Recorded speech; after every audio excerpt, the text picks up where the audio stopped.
Exo means release. Endo means absorb. Thermic means heat. Endothermic absorbs heat while exothermic releases heat.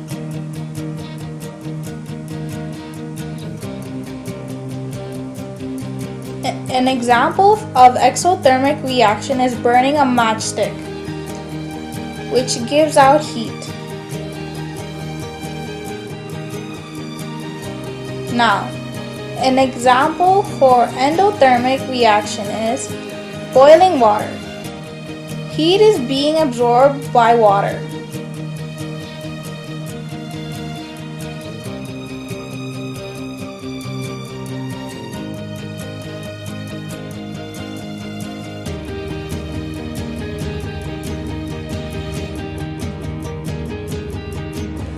So in this experiment, Sam has salt A, which is ammonium nitrate, and Julie has salt B, which is calcium chloride. Now they both mix their salts into the flask of water, and Sam realizes his flask is cold while Julie's flask was hot. So now we see Sam has experienced an endothermic reaction while Julie experienced an exothermic reaction. This reaction represents what was going on in Sam's flask. So as you can see, heat is being absorbed during the above reaction, lowering the temperature of the reaction mixture, thus feeling cold. This reaction represents what was going on in Julie's flask. In this case, heat is being released during the reaction, which increases the temperature of the reaction mixture, thus feeling hot.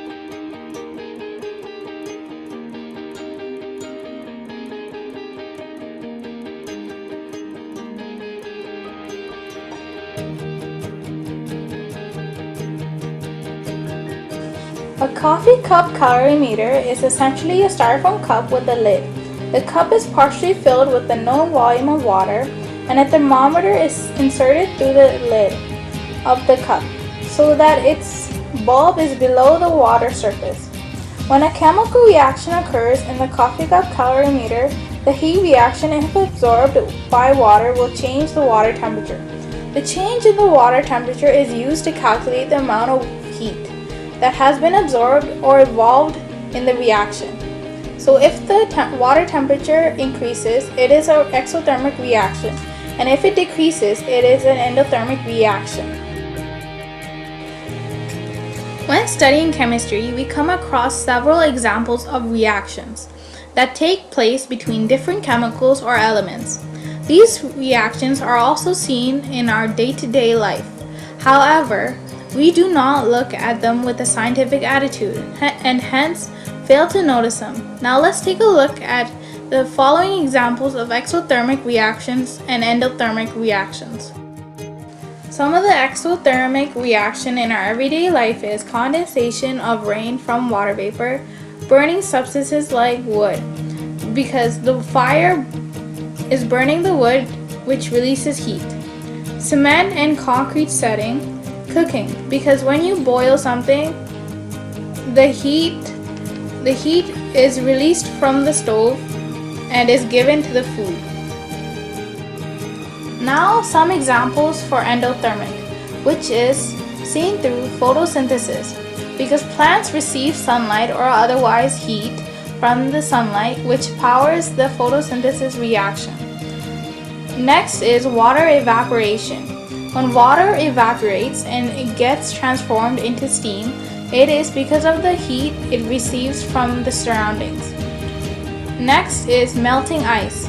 Melting ice is also an example of water, since the physical change cannot occur without the heat input from the surroundings.